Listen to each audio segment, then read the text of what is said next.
Hello, good morning student. मैं doctor Sunil Kushwaha. आज class 11th chemistry में आपको पी ब्लॉक एलिमेंट्स में बताने जा रहा हूँ general properties of nitrogen family. General properties of nitrogen family. तो आप मेरे साथ रहिए और इन प्रॉपर्टीज को आप अच्छे से समझें। तो चलते हैं टॉपिक की तरफ। पी ब्लॉक एलिमेंट्स में बेटा पी ब्लॉक एलिमेंट्स में लेक्चर नंबर 4। और इस पी ब्लॉक को सीरीज से पढ़ने के लिए आपको लेक्चर नंबर 1 मैंने अपलोड कर दिया है। लेक्चर नंबर 2 भी हो गया है, लेक्चर नंबर 3 भी हो गया है। अब आपके पास पहुंचने वाला है लेक्चर नंबर 4, जिसमें आएगा general properties of nitrogen families. तो क्रम से आप वीडियोस को देखिए, बीच बीच में से वीडियोस को ना देखें तो कुछ समझ नहीं आएगा। फर्स्ट वीडियो में मैंने कुछ जनरल इंट्रोडक्शन दिया है पी ब्लॉक एलिमेंट से रिलेटेड, फिर उसके बाद आप सेकंड वीडियोस देखें, लेक्चर नंबर 2 देखें, फिर उसके बाद लेक्चर नंबर 3 देखें। तो मैं आशा करता हूँ कि आपको जब क्रम से हमारे वीडियोस देखेंगे पी ब्लॉक एलिमेंट्स के, तो आपको पॉइंट टू पॉइंट क्लियर हो जाएगा। तो चलते हैं general properties of nitrogen family. General properties of nitrogen family, ये टॉपिक है। इनके कुछ इस ग्रुप के कुछ सामान्य गुणों को हमें पढ़ना है। तो यहाँ पर एक टेबल बनाने जा रहा हूँ मैं, छोटी सी एक टेबल है एलिमेंट्स के बाद बेटा स्टेट, और स्टेट के बाद बेटा नेचर, और नेचर के बाद है एटॉमिसिटी।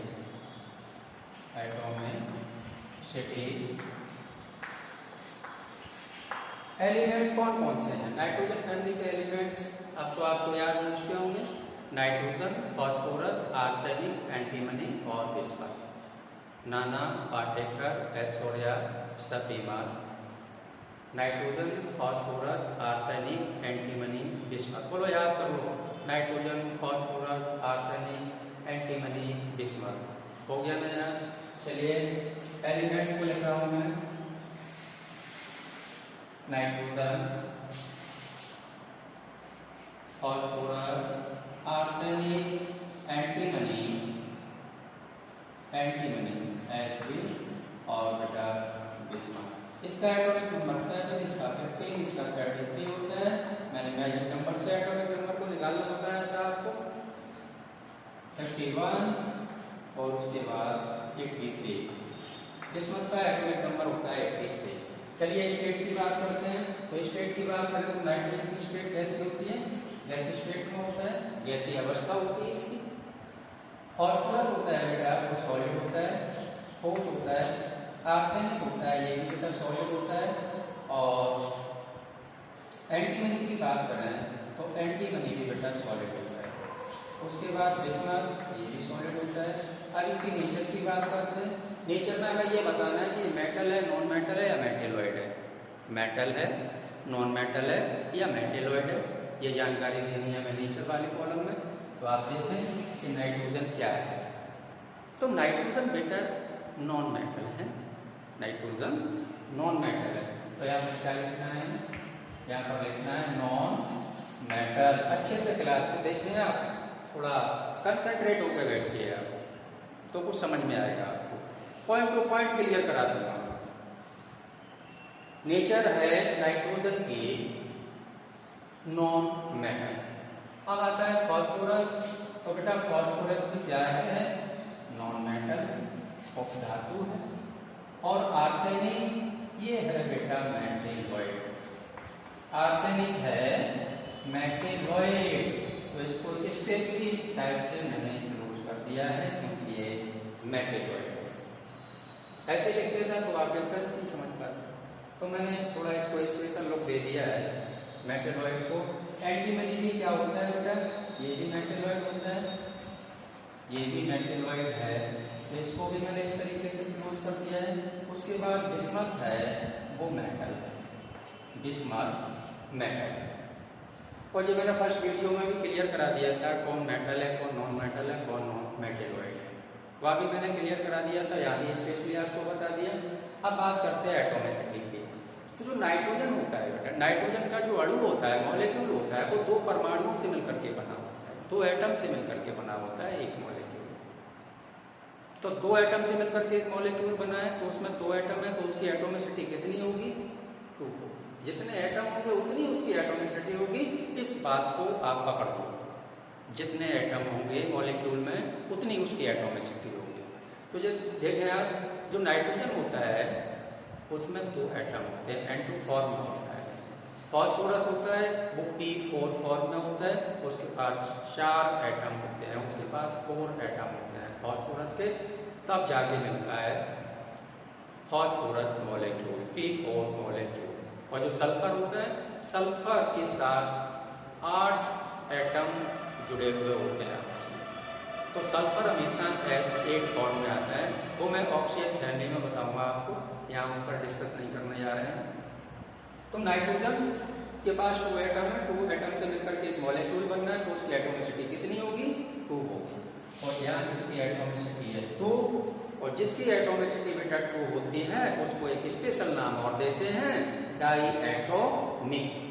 क्या बोला मैंने, स्पेशल नाम देते हैं उसको, डाई एटोमिक। अब सेकेंड आता है फास्फोरस। फास्फोरस मैंने बताया P4 फॉर्म में होता है, तो फास्फोरस P4 फॉर्म में, तो इसके पास 4 एटम है, तो इसकी एटोमिसिटी हो गई 4, और जिसकी एटोमिसिटी 4 होती है उसको हम बोलते हैं टेट्रा एटोमिक। नोट करते जाएं आप, टेट्रा एटोमिक। अब जो आर्सेनिक है बेटा वो भी टेट्रा एटोमिक होगा, क्योंकि उसकी एटोमिसिटी 4 है, तो इसकी भी एटोमिसिटी 4 है, इसको भी नाम देते हैं हम टेट्रा एटोमिक। नेक्स्ट आगे ये है बेटा एंटीमनी और बिस्मथ, ये दोनों ही, इन दोनों की एटोमिसिटी 1 होती है, इन दोनों ही एलिमेंट्स की एटोमिसिटी 1 होती है, इसलिए इनको हम नाम देते हैं mono atomic. Mono means 1, mono atomic यानी एक एटम से मिलकर के बना हुआ होता है। तो इसकी एटोमिसिटी, इन दोनों की एटोमिसिटी की बात करते हैं, तो इसकी होगी 1, और इन दोनों को बोलेंगे मोनो एटोमिक। चलिए नोट कर लें इसको, जल्दी करें, जल्दी नोट कर लें इसको जनाब।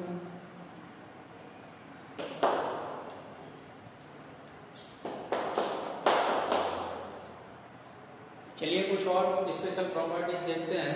नोट हो गया बेटा, इसको रेज कर रहा हूं मैं, स्क्रीनशॉट ले लिया है।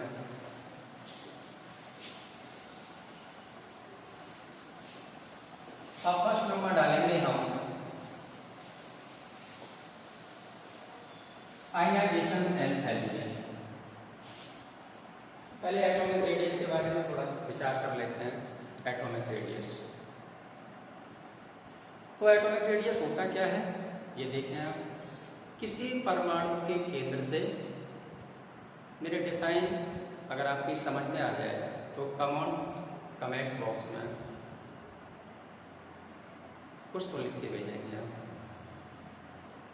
तो किसी परमाणु के केंद्र से अंतिम इलेक्ट्रॉन तक की दूरी, किसी परमाणु के केंद्र से अंतिम इलेक्ट्रॉन तक की दूरी को हम एटॉमिक रेडियस कहते हैं। एटॉमिक रेडियस कहते हैं। तो फर्स्ट पॉइंट आता है एटॉमिक रेडियस। क्या होता है इसको भी बता देता हूं मैं थोड़ा। ऊपरी ऊपरी बता देता हूँ, गहराई में नहीं जाऊँ क्योंकि 11th में या 12th में इतना टाइम नहीं होता है बेटा कि इसकी गहराई तक हम जाएं। तो ये होता है एक एटम, ये एटम है, ये इसका न्यूक्लियस है, इसका सेंटर है। यहाँ पर कोई हमने मान लिया इलेक्ट्रॉन फिल है, तो इस सेंटर से, केंद्र से इस अंतिम इलेक्ट्रॉन तक के बीच की दूरी है, ये वाली डिस्टेंस नजर आ रही है आपको, इसको मैंने बोला एटॉमिक रेडियस। क्या मेरी बात है क्लियर है आपको? एटॉमिक रेडियस, इसको बोलते हैं एटॉमिक रेडियस। चलो प्रॉपर्टीज की बात करते हैं, general properties of nitrogen family की। तो इसमें सबसे पहले एटॉमिक रेडियस। तो यहाँ पर बेटा आपको समझना होगा कि atomic radius up to bottom group में चला जाता है और लेफ्ट टू राइट पीरियड में चला जाता है, आवर्त में चला जाता है। तो ग्रुप में अप टू बॉटम आने पर एटॉमिक रेडियस इंक्रीज होती है, बढ़ती है, एटॉमिक रेडियस इंक्रीज होती है। और पीरियड में लेफ्ट से राइट जाते हैं बेटा, तो एटॉमिक रेडियस का जो मान है वो कम होता जाता है। एटॉमिक रेडियस का मान कम होता जाता है, यानी एटॉमिक रेडियस डिक्रीज होती जाती है। तो उसको आप कैसे याद रखेंगे, कैसे समझेंगे? कुछ मैं सिंबल बना रहा हूँ यहाँ पर, उन सिंबल्स पर थोड़ा सा ध्यान दें आप, तो बहुत आसान हो सकता है, बहुत ईजी वे में आप समझ सकते हैं बिना रट्टा लगाए। रटने की आपको जरूरत नहीं पड़ेगी। चलिए एटॉमिक रेडियस, तो हम किसकी बात कर रहे हैं? पीरियड और ग्रुप दोनों की बात कर लेते हैं यहाँ पर, और फिर लास्ट में जाके एटॉमिक रेडियस में लास्ट में जाके हम केवल ग्रुप की बात करेंगे, क्योंकि हमें नाइट्रोजन फैमिली में ग्रुप में अप टू बॉटम आना है इसलिए। तो यहाँ पर दोनों बातें बता रहा हूँ मैं, पीरियड और पीरियड और ग्रुप की। तो बेटा ये एक मैंने गोला बनाया, ये वाला गोला बड़ा बनाया और इसके नीचे वाला गोला मैंने और ज्यादा बड़ा बनाया। इन दोनों गोलों में आपको डिफरेंस नजर आ रहा है, ये छोटा गोला है, ये बड़ा गोला है, और इधर वाला गोला है, इसको मैंने और छोटा कर दिया, इसको मैंने और छोटा कर दिया। क्या मतलब बताते हैं ये गोले? गोले क्यों बना रहा हूँ?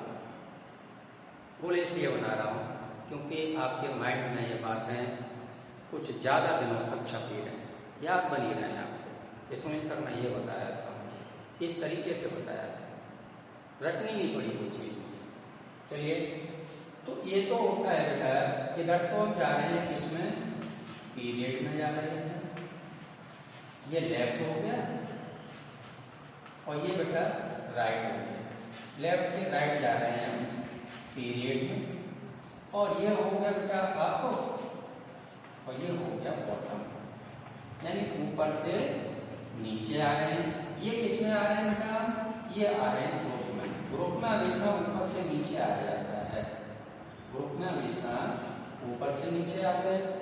तो देखें आप यहाँ पर, अगर हम लेफ्ट से राइट चलते हैं, बाएं से दाएं चलते हैं, लेफ्ट से राइट जाते हैं, तो एटॉमिक रेडियस डिक्रीज होता जाता है।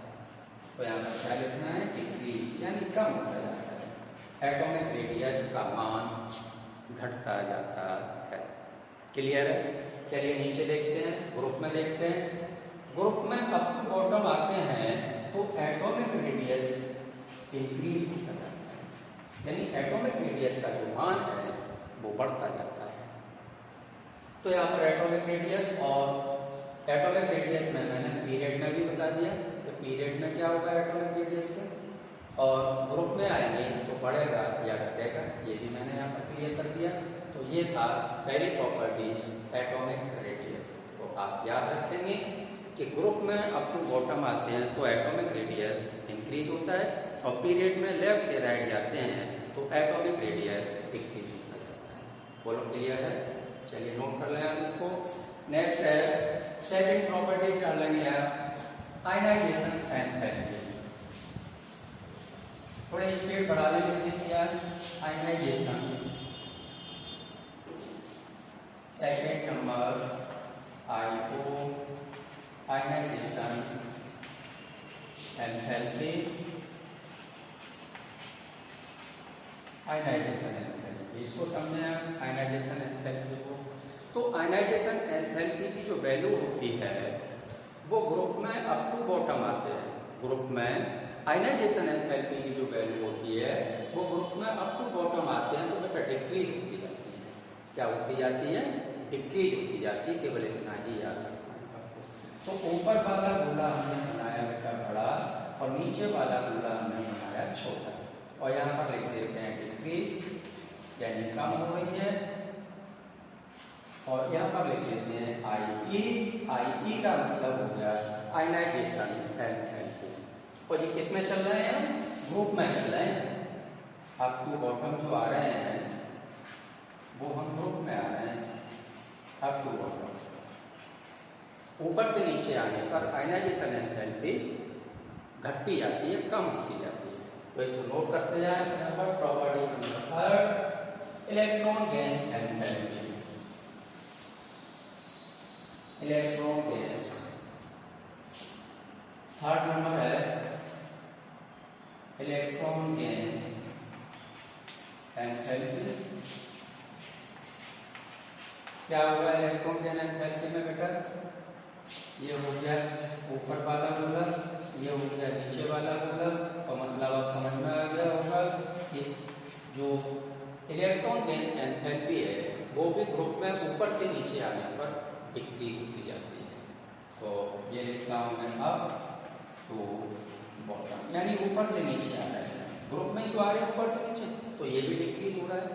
अब नेक्स्ट प्रॉपर्टी आती है फोर्थ नंबर, इलेक्ट्रोनिगेटिविटी। नोट करते जाए आप स्पीड में। Electronegativity 4 number, electronegativity.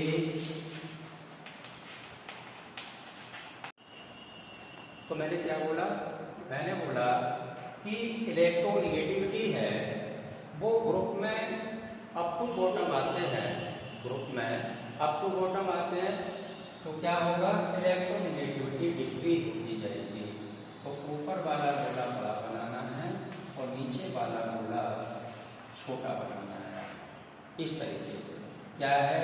इलेक्ट्रोनिगेटिविटी की है डिक्रीज हो रही है बेटा, डिक्रीज हो रही है ये, ठीक है ना? अप टू बॉटम ऊपर से नीचे आने पर इलेक्ट्रोनिगेटिविटी कम होती जाती है। और नेक्स्ट प्रॉपर्टी है डेंसिटी की बात करते हैं। 5 नंबर, इसको नोट करते जाएगा। Density 5 number, density. डेंसिटी में आप समझें, डेंसिटी में क्या है बेटा कि ग्रुप में ऊपर से नीचे आने पर प्रत्येक एलिमेंट्स की जो घनत्व है या डेंसिटी है वो इंक्रीज होती जाती है, धीरे धीरे बढ़ती जाती है। ऊपर से नीचे आते हैं तो डेंसिटी बढ़ती जाती है, घनत्व बढ़ता जाता है। क्योंकि घनत्व बराबर होता है द्रव्यमान अपॉन आयतन। घनत्व बराबर द्रव्यमान अपॉन आयतन। तो उसका भैया मास बढ़ेगा तो डेंसिटी भी बढ़ेगी, मास बढ़ेगा तो डेंसिटी भी बढ़ेगी। ये याद रखें आप। तो यहाँ पर मास बढ़ता है तो डेंसिटी भी बढ़ती है, इसको याद रखना है।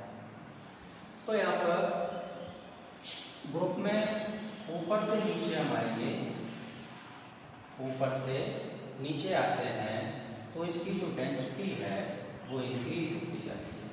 डेंसिटी इंक्रीज होती जाती है यानी बढ़ती जाती है, इंक्रीज होती जाती है। अप टू बॉटम ये फिक्सन अप टू बॉटम, ऊपर से नीचे आने पर।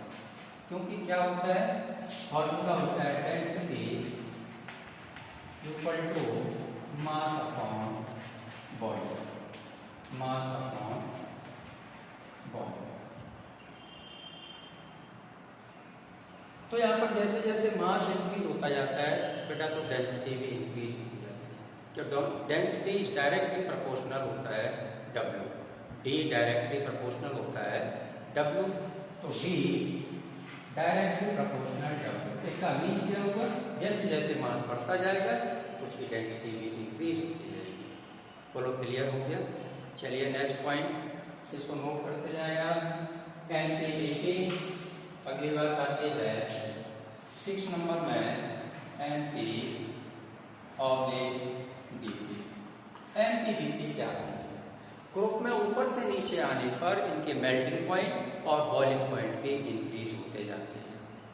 नाइट्रोजन फैमिली में ऊपर से नीचे आने पर मेल्टिंग पॉइंट और बॉइलिंग पॉइंट क्रमशः बढ़ते जाते हैं। तो NP एंड BP इंक्रीज, तो ऊपर वाला NP एंड BP आर इनका मैं नोट किए देता हूँ, आर इंक्रीज बढ़ते जाते हैं और ऊपर वाला गोला हमें बनाना है छोटा और नीचे वाला गोला बनाना है हमें बड़ा। मतलब क्या होगा? एक से लग रहे हैं, थोड़ा सा बड़ा बनाना है।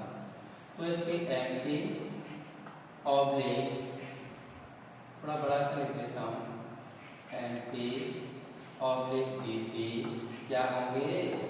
इंक्रीज होंगे। NP और BP क्या होंगे?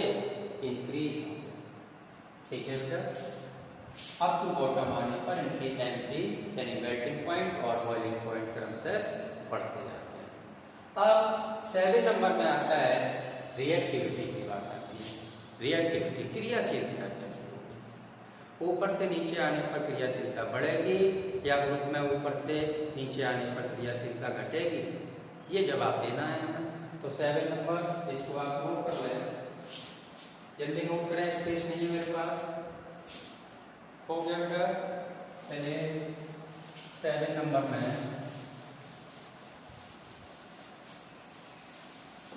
7 नंबर यहाँ नोट किए देता हूँ मैं, रिएक्टिविटी।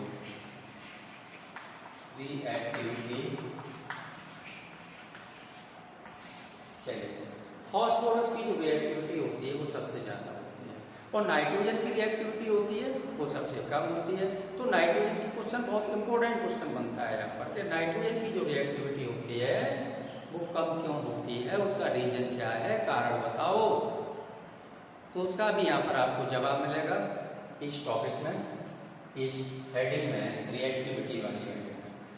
तो फास्फोरस की रिएक्टिविटी सबसे ज्यादा, आर्सेनिक की रिएक्टिविटी उससे कम, एंटीमनी की रिएक्टिविटी उससे भी कम, Sp और बिस्मथ की रिएक्टिविटी एंटीमनी से कम, और बिस्मथ से भी रिएक्टिविटी कम किसकी होगी?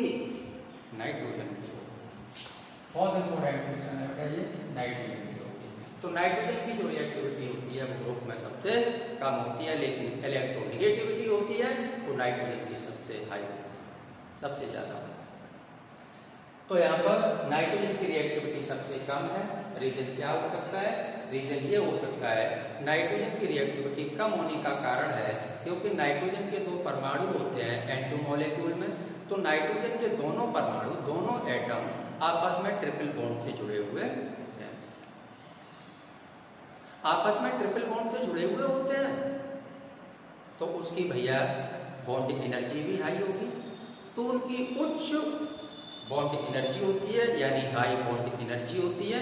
इस रीजन से नाइट्रोजन की रिएक्टिविटी सबसे कम होती है, उस रीजन से नाइट्रोजन की रिएक्टिविटी सबसे कम होती है। तो आप लिखना चाहें तो 2 लाइन लिख सकते हैं, अगर आपकी इच्छा है तो आप लिख लें इसको क्योंकि इम्पोर्टेंट है। ऊपर से नीचे आने पर रिएक्टिविटी कम हो रही है तो उसके लिए क्या करना है? ऊपर वाला गोला बड़ा बनाना है बेटा और नीचे वाला गोला में बनाना है छोटा। इधर लिखना है रिएक्टिविटी और उधर क्या लिखना है, समझ में आ गया होगा। इधर लिखना है डिक्रीज, क्योंकि कम हो रही है ना तो इसलिए डिक्रीज लिख देंगे। यहाँ पर ग्रुप में ऊपर से नीचे आ रहे हैं तो रिएक्टिविटी कम होती जा रही है। देखिए आप, फास्फोरस ऊपर है, आर्सेनिक उसके नीचे है, आर्सेनिक के नीचे एंटीमनी है, एंटीमनी के नीचे बिस्मथ है, लेकिन नाइट्रोजन एक स्पेशल है। नाइट्रोजन स्पेशल क्या है कि नाइट्रोजन के जो एटम होते हैं वो आपस में ट्रिपल बॉन्ड से जुड़े हुए होते हैं और ट्रिपल बॉन्ड की जो बॉन्ड एनर्जी होती है वो हाई होती है। इस रीजन से नाइट्रोजन की रिएक्टिविटी सबसे कम होती है। क्या मेरी बातें क्लियर हो गई आपको? चलिए तो यहाँ पर 2 लाइनें आप लिख लेंगे जो मैं बोल रहा हूँ, नोट करते जाएं आप। नाइट्रोजन की रिएक्टिविटी कम होने का कारण है, नोट करें आप, नीचे नोट कर दें यहाँ पर। नाइट्रोजन की रिएक्टिविटी मैं लिख देता हूँ बेटा, नाइट्रोजन की इधर लिख देता हूँ ना, नाइट्रोजन की रिएक्टिविटी, नाइट्रोजन की रिएक्टिविटी कम होने का कारण है, कम होने का कारण है नाइट्रोजन के परमाणु एटम्स आपस में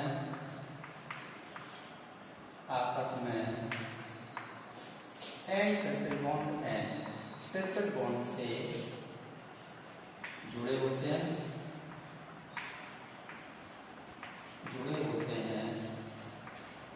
जिसकी बॉन्ड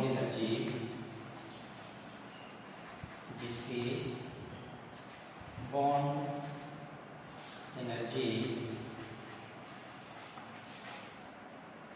हाई होती है, जिसकी बॉन्ड एनर्जी हाई होती है। इसलिए नाइट्रोजन की रिएक्टिविटी सबसे कम होती है। क्या आपको क्लियर हो गया? इसलिए नाइट्रोजन की रिएक्टिविटी कम होती है। तो आप नोट डाउन कर लें इसको। आज की क्लास में एक क्वेश्चन और मैं आपको नाइट्रोजन से रिलेटेड बताने जा रहा हूँ। थॉटिकल क्वेश्चन है, उसको आप नोट करेंगे। पहले इसको नोट कर लो, जल्दी करें, फास्ट। हो गया बेटा? चलिए इसको नोट कर लें, स्क्रीनशॉट ले लिया करें आप। चलिए क्वेश्चन लिखें। अब आप क्वेश्चन लिखिए, नाइट्रोजन परिवार में क्वेश्चन प्रश्न करके लिखें आप।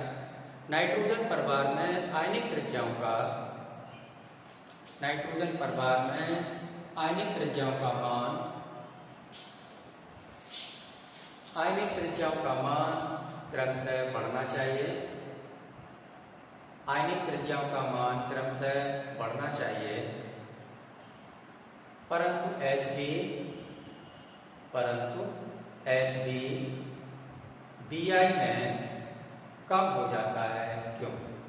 परंतु एस बी और बीआई में कम हो जाता है, क्यों? प्रश्न नोट कर लिया आपने, नीचे आंसर डालें आप। आंसर में नोट करें, क्योंकि डी तथा एफ ऑर्बिटल में, क्योंकि डी तथा एफ ऑर्बिटल में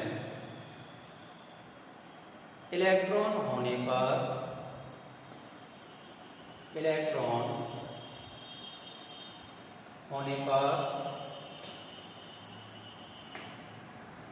परिरक्षण प्रभाव कम पड़ता है,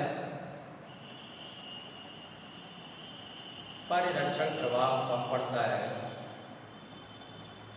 जिससे नाभ की आकर्षण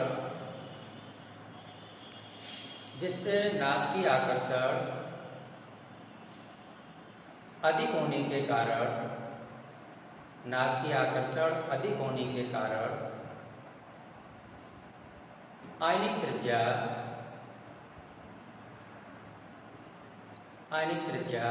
कम हो जाती है, आयनिक त्रिज्या कम हो जाती है।